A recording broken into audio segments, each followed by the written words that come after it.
हृदय हमारी मुट्ठी के आकार का मांसपेशियों से बना एक अंग है। ये एक पंप की तरह काम करता है। इस पंप से रक्त सारे शरीर में पहुंचता है और लौटकर वापस आता है। जाते समय ये ऑक्सीजन और अन्य पोषक तत्व लेकर जाता है और शरीर से वापस आते समय कार्बन डाइऑक्साइड लेकर वापस आता है। ये आने जाने का चक्कर चलाने के लिए ही ये पंप धक धक करता रहता है। हृदय के 4 हिस्से होते हैं, 2 दाएं और 2 बाएं, या 2 ऊपर और 2 नीचे।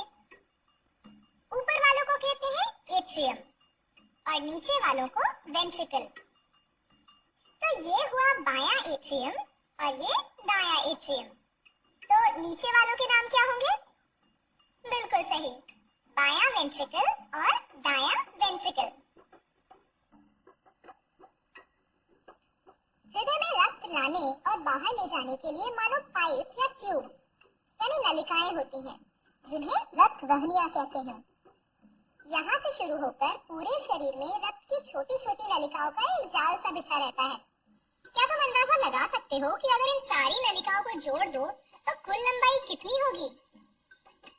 1 लाख किलोमीटर के करीब, यानी मुंबई से दिल्ली और वापस के 50 चक्करों के बराबर।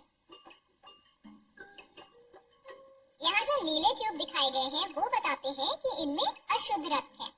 अशुद्ध का मतलब इसमें ऑक्सीजन कम है। और शरीर के ऊपरी हिस्से यानी सर और भुजाओं से रक्त यहाँ ऊपरी ट्यूब पर आता है और पेट, पांव इत्यादि निचले अंगों से इस निचली ट्यूब में आता है। दोनों मिलकर इस दाएं एट्रियम में कम ऑक्सीजन वाला रक्त छोड़ते हैं। इस एट्रियम का सिर्फ नीचे की तरफ यानी सिर्फ एक तरफा खुलने वाला एक वॉल्व है। ऐसे और भी दरवाजे हैं, इन्हें वॉल्व कहते हैं। ये वॉल्व तभी खुलेगा जब नीचे वाला वेंट्रिकल फैलेगा।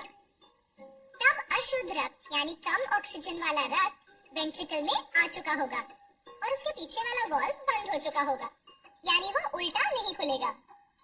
लेकिन वेंट्रिकल का ऊपर की तरफ खुलने वाला एक और दरवाजा है। जब ये वेंट्रिकल सिकुड़ेंगे तब जैसे एक पाउच को दबाने से अंदर का द्रव या पेस्ट बाहर निकलता है, वैसे ही यहाँ रक्त इन बाईं और दाईं ओर से नीली ट्यूब से बाहर चला जाएगा। लेकिन ये बाहर जाके आखिर जाएगा कहाँ? बाकी शरीर में नहीं, बल्कि फेफड़ों में। एक नीली नलिका दाएं फेफड़े में रक्त ले जाएगी और दूसरी बाएं फेफड़े में। फेफड़ों में छोटी छोटी नलिकाएं होती हैं, जहाँ इस अशुद्ध रक्त की मुलाकात ऑक्सीजन से भरपूर हवा से होगी। ये वो हवा है जो हम जब सांस लेते हैं तब अंदर आती है। अब ये रक्त लाल हो जाएगा क्योंकि अब इसमें ऑक्सीजन आ चुका है। ये लाल रक्त फेफड़ों से एक बार फिर हृदय की तरफ जाएगा और हृदय में बाएं एट्रियम में अंदर आएगा। यहाँ पर भी एक तरफा खुलने वाला एक वॉल्व है। जब वेंट्रिकल फैलेगा तब ये शुद्ध लाल रक्त वेंट्रिकल में खींचा चला आएगा और जब वेंट्रिकल सिकुड़ेगा तब ये ऊपर खुलने वाले वॉल्व से बाहर सिर, भुजाओं के लिए, पेट और पैरों की तरफ जाएगा।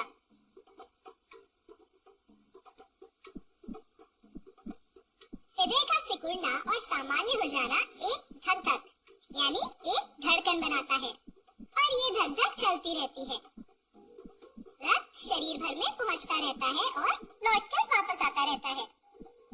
फेफड़ों में जाता है, शुद्ध होता है और फिर चल पड़ता है शरीर भर में ऑक्सीजन और पोषक तत्व पहुंचाने के लिए।